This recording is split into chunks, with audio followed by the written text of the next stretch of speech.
So ఈ battery వచ్చేసి మనకి మహబూబ్ నగర్ నుంచి పంపించడం జరిగింది. ఇది వచ్చేసి మనకి సెకండ్ బ్యాటరీ.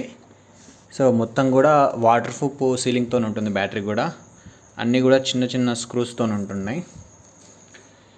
సో ఈ బ్లూ కంపెనీకి సంబంధించిన బ్యాటరీ మొత్తం ఫుల్లీ వాటర్ ప్రూఫ్ బ్యాటరీ. దీంట్లో మేజర్గా వచ్చే ప్రాబ్లమేటిక్ ఏంటంటే బ్యాలెన్సింగ్ అనేది అవుట్ అవ్వడం జరుగుతుంది. విత్ మొబైల్ యాప్ కనెక్టివిటీ ఉంటుంది. సో ఇలా ఉంటుందన్నమాట. బిఎంఎస్ వచ్చేసి జేబీడి కంపెనీకి సంబంధించిన బిఎంఎస్. ఇది వచ్చేసి బ్లూటూత్ మాడ్యూల్. సో ఇంకా ఇది వచ్చేసి క్యాన్ అనమాట, ఛార్జింగ్ కావడం కానీ మీటర్కి సంబంధించిన కేబుల్స్. ఇది వచ్చేసి సెల్స్కి సంబంధించిన బ్యాలెన్సింగ్ కానీ పోర్టింగ్కి సంబంధించిన కేబుల్స్. ఇవన్నీ మొత్తం కూడా వాటర్ ప్రూఫ్ సీలింగ్తో డిజైన్ చేయడం జరిగింది. దీనిలో కెమిస్ట్రీ ఏంటంటే లిథియం అయాను లిథియం ఫాస్ఫేట్ మిక్సింగ్. ఈ సెల్స్ చాలా వరకు కొంచెం మార్కెట్లో చాలామంది చెప్పింది ఏంటంటే కొంచెం బెటర్ పర్ఫార్మెన్స్ బెటర్గా ఉంటాయి. సో బిఎంఎస్ బోర్డు కూడా మీరు చూడవచ్చు, చాలా పెద్దగా ఉంటుంది. సో ఇప్పుడు మనం ఏం చేస్తున్నామంటే ఇందులో మేజర్గా వచ్చే ప్రాబ్లం ఏంటంటే సెల్ బ్యాలెన్సింగ్ అనేది అవుట్ అవ్వడం జరుగుతుంది. వన్ మోర్ థింగ్, ఇంకోటి ఏంటంటే ఇక్కడ మనకి 60 amp పవర్ ఫ్యూజ్ అనేది పెట్టడం జరిగింది. ఇది ఒక మంచి విషయం అన్నట్టు. 60 amp పవర్ ఫ్యూజ్. అది ఇన్ కేస్ 60 amps కంటే ఎక్కువ కరెంటు బయటికి వెళ్ళినప్పుడు ఫ్యూజ్ అనేది ఎగిరిపోవడం జరుగుతుంది. సో మళ్ళీ మనం కంపెనీ కానీ మనం కానీ అది ఫ్యూజ్ రీప్లేస్ చేసుకుంటే సరిపోతుంది. సో ఇంకొక విషయం ఏంటంటే ఈ బ్యాటరీలో and one more thing, buzzer mode అనేది ఉంటుంది. ఇక్కడ బజర్ ఉంది కదా. సో ఇది ఎప్పుడు ఎలాంటి సిచ్యువేషన్లో యూజ్ అవుతుందంటే హీట్ టెంపరేచర్ ఎక్కువ ఎప్పుడన్నా వెళ్ళినప్పుడు మినిమం ఒక టెంపరేచర్ అనేది సెటప్ చేస్తూ ఉంటారు. ఆ టెంపరేచర్ కంటే ఎక్కువ వెళ్ళినప్పుడు బీప్ సౌండ్ అనేది రావడం జరుగుతుంది వెహికల్లో, బ్యాటరీ నుంచి, ఇక్కడ నుంచే మొత్తం. ఇది వచ్చేసి బీప్ సౌండ్ వచ్చేది. సో మనకు వాడిన గేజ్ వైర్ కానుంచి అన్నీ కూడా మంచి క్వాలిటీ వాడారు. ఎలాంటి ఇబ్బంది అంటే నెగిటివ్ థింగ్స్ అయితే మ్యాక్సిమం లేవు.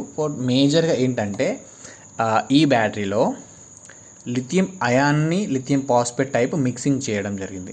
అంటే వాళ్ళ మనకు అర్థమయ్యే లాంగ్వేజ్లో నేను మీకు చెప్తున్నాను.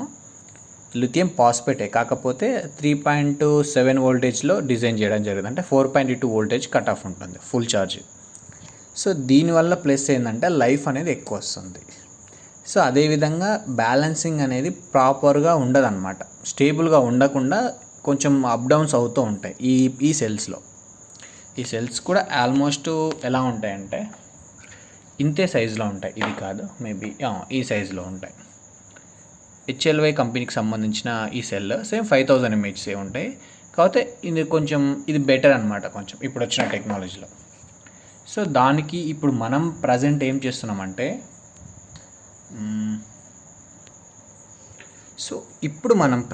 దీనికి యాక్టివ్ 2 amps ఈక్వలైజర్ అనేది యాడ్ చేయబోతున్నాం. So this is one more thing. So ఇది వచ్చేసి మనం కొంచెం కొన్ని సీక్రెట్స్ ఉంటాయి కాబట్టి చెప్పకూడదు ఎవరికైనా సరే. సో ఈ యాక్టివ్ బ్యాలెన్సర్ అనేది ఏంటంటే ఇందులో కెపాసిటర్ బేస్డ్ ఉంటుంది. సూపర్ కెపాసిటర్ బేస్డ్ మీద మనకి యాక్టివ్ బ్యాలెన్సర్ పనిచేస్తుంది. మేజర్గా ఇందులో ఏమవుతుందంటే ఇక్కడున్న ఈ కేబుల్స్లో ఒక సెల్ అనేది పూర్తిగా 1.5 వోల్టేజ్కి వెళ్ళిపోయింది, బ్యాలెన్సింగ్ అవుట్ అయింది. రిమైనింగ్ 15 సెల్స్ అయితే 15 లైన్స్ ఏవైతే ఉన్నాయో అవి వచ్చేసి ప్రాపర్గా 4.1 వోల్టేజ్లో ఉన్నాయి. ఆ ఒక్క సెల్ మాత్రమే పూర్తిగా డెడ్ అవ్వడం జరిగింది. సో ఇది ఎలా స్టార్ట్ అవుతుందంటే స్టార్టింగ్ బ్యాటరీ బాగుంటుంది. ఒక లైన్లో చిన్న డిస్టర్బెన్స్ ఎప్పుడైనా జరిగినప్పుడు ఆటోమేటిక్గా దాంట్లో ఉన్నటువంటి లైన్స్ అనేది ఛార్జ్ పెట్టేటప్పుడు డిశ్చార్జ్ అయ్యేటప్పుడు ఆటోమేటిక్గా వోల్టేజ్ డ్రాప్ అవ్వడము అనేది జరుగుతుంది. సో అలా డ్రాప్ అవుతూ ప్రజెంట్ 1 వోల్టేజ్కి అప్రాక్సిమేట్లీ డౌన్గ్రేడ్ అయ్యింది. సో అది మళ్ళీ మనము బ్యాలెన్సింగ్ చేసి మళ్ళీ ఇచ్చేస్తాం. ఓకే, కస్టమర్కి రన్ అవుతుంది. సో మళ్ళీ సర్టెన్ 4 months కానీ 5 months 6 months మళ్ళీ సేమ్ ప్రాబ్లం వస్తుంది. సో ఆ ప్రాబ్లం రాకుండా మనం ఇన్బిల్డ్గా ఈ active balancer super capacitor based ఉన్నటువంటి బ్యాలెన్సర్ బోర్డ్ని ఈ బ్యాటరీలో ఇన్బిల్డ్ చేయబోతున్నాం. ఇది ఏం చేస్తుందంటే 200 లేదా 150 మిల్లీ వోల్టేజ్ డిస్టెన్స్లో ఎప్పుడైతే ఉంటుందో అప్పుడు ఇది ఆన్ అవుతుంది. అప్పటి నుంచి 100 to 50 మిల్లీ వోల్టేజ్ వచ్చేంత వరకే కంటిన్యూగా రన్ అవుతుంది. అట్ ద సేమ్ టైం ఒక 5 సెల్స్ డిస్టర్బెన్స్లో ఉంటే 5 సెల్స్ కూడా ఒకేసారి బ్యాలెన్సింగ్ అనేది చేయడం జరుగుతుంది. సో ఇది అనేది చాలా చాలా చాలా ఇంపార్టెంట్ ఈ బ్యాటరీలో. లిథియం ఫాస్ఫేట్లో వెరీ ఇంపార్టెంట్, బట్ ఇందులో ఇంపార్టెంట్. సో ఇప్పుడు మ్యాక్సిమం కస్టమర్కి 3 సంవత్సరాలు, ఈ బ్యాటరీ వచ్చి 5 సంవత్సరాల వారంటీ ఉంది. సెల్స్ ఈజీగా వస్తాయి 5 years వరకు based on temperature. So almost customer కొని 6 months అవుతుంది అనుకుంటా, 6 months కూడా కాలేదు వెహికల్ కొని. సో స్టార్టింగే వస్తుందా ఈ ప్రాబ్లము అంటే ఫాస్ఫేట్లో వస్తుంది. ఎట్టు పరిస్థితుల్లో ఎలాంటి బ్యాటరీ అయినా సరే ఈ ఫాస్ఫేట్లో మాత్రం కంపల్సరీ వస్తుంది.